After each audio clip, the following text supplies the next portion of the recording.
hablar sobre la vida de Gabriel García. Nació el 6 de marzo de 1927 en Aracataca, Colombia. Escritor y periodista colombiano. Nació y pasó sus primeros años en una zona caribeña del norte de Colombia que le marcó por su contraste con Bogotá y con otras partes del país en las que viviría luego. En 1947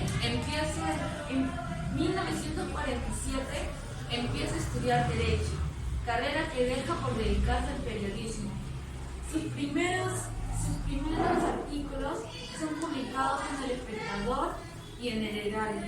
Es ahí donde llega a integrar en el grupo de Barranquilla, donde conoce obras de autores que le influenciarían más adelante, como Faulkner, Virginia Woolf, Hemingway y Kafka, entre otros. Su primera obra, La hojarasca, es publicada en 1955. En ese mismo año viaja a Europa por primera vez y decide quedarse ahí durante 4 años. Mientras viviendo en Ginebra, Roma y París. Mientras su estadía en Francia pasa por un gran problema económico, y es ahí donde escribe El coronel no tiene quien le escriba y La mala hora, publicados en 1961 y 1962 respectivamente. En 1958 decide regresar a América, donde se instala temporalmente en Venezuela. Ahí hace una actividad periodista con la escritura de Los funerales de Mamá Grande en 1962.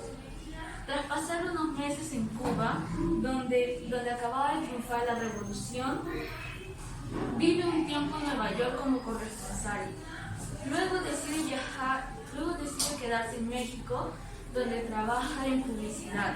Es ahí donde escribe su primer guión para el cine, El Gallo de Oro, en compañía de Carlos Fuentes. En 1967 publica la cual sería su obra más popular y a la cual le dedicaría más de un año de intenso trabajo, 100 años de soledad. El éxito fue tan inmediato que la primera edición se acabó en tan solo un día. Para alejarse de la fama, decide mudarse a Barcelona, donde vive desde 1968 a 1974.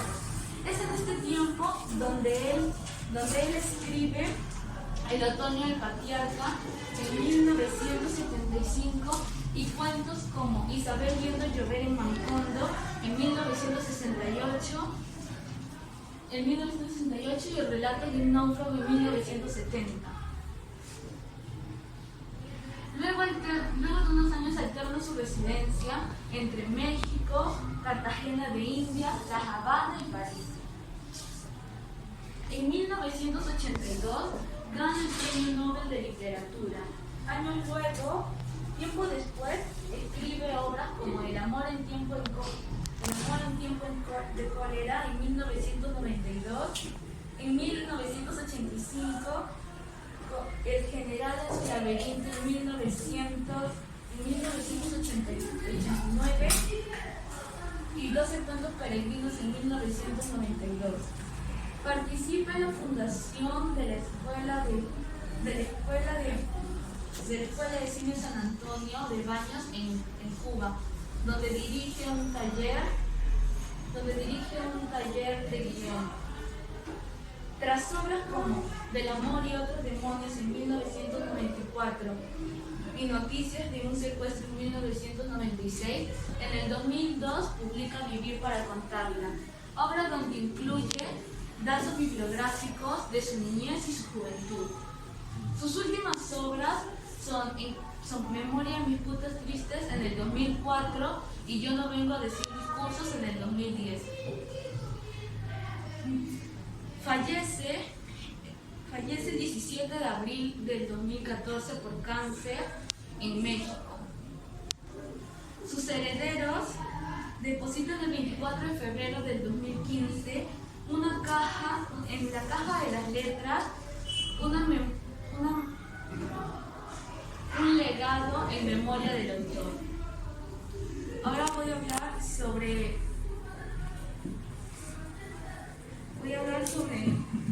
su estilo literario, el realismo mágico. Esta corriente se caracteriza por incrementar elementos fantásticos en una historia que en el comienzo es realista. Su género y especie literaria es narrativo novela. La forma de composición es prosa. El tiempo no es cronológico. El tipo de narrador es omnisciente. Los personajes. Santiago Nazar es un personaje soñador, alegre y pacífico de corazón fácil. Bayardo San Román es honrado, es hábil pero fiestero. Y Ángela Vicario maduró después de lo ocurrido y se vuelve ingeniosa. Voy a hablar sobre el argumento de la obra. Crónicas de una muerte anunciada narra el asesinato de Santiago Nazar por parte de Pedro y Pablo Vicario.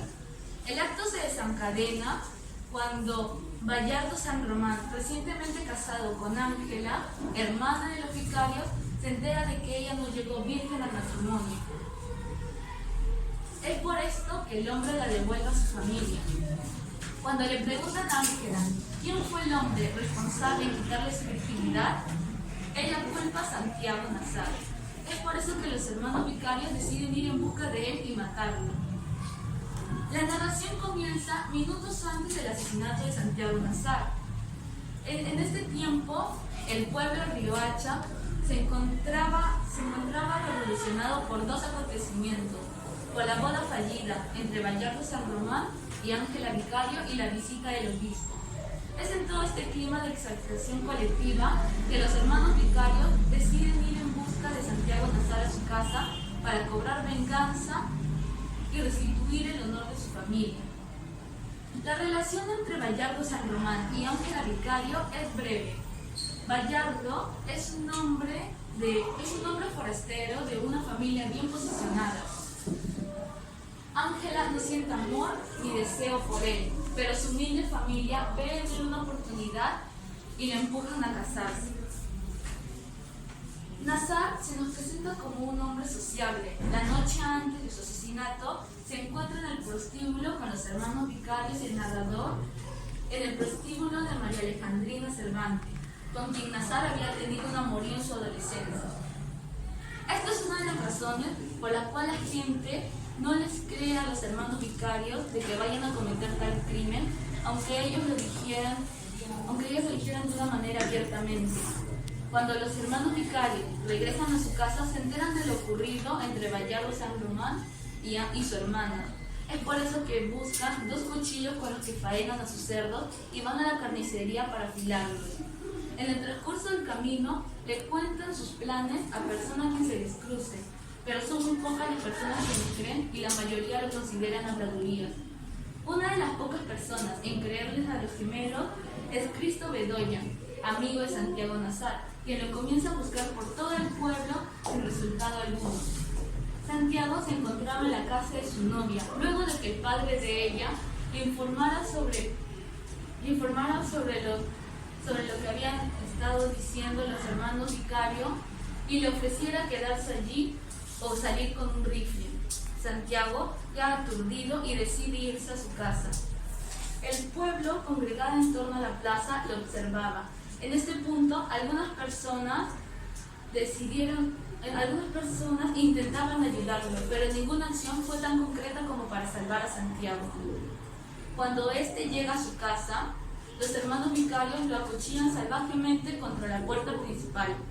Santiago, malherido, llega a cruzar la puerta trasera y muere en la cocina. Consumado el crimen, los hermanos vicarios son apresados durante 3 años. Es por eso que su familia, incluyendo a Ángela, decide abandonar el pueblo y mudarse de Riohacha. Bayardo San Román se queda por un tiempo en la casa que le compró compró el virus SIDA. Al cumplir su pena, Pedro Vicario regresa a las Fuerzas Armadas y Pablo se casa con su prometida Prudencia. Pasan 17 años y todos estos años Ángela le escribía cartas a Vallarta San Román sin resultado alguno. Al principio formal, luego como una joven enamorada y por último inventando enfermedades. Para sorpresa de ella, un día Vallarta se le presentó en la puerta de su casa con una valija llena de ropa para quedarse y con otras con más de 2000 cartas que ella le había escrito.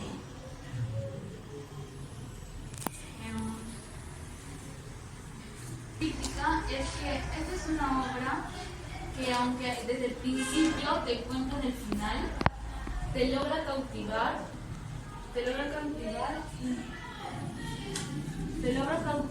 y puede llegar a resultar misterioso.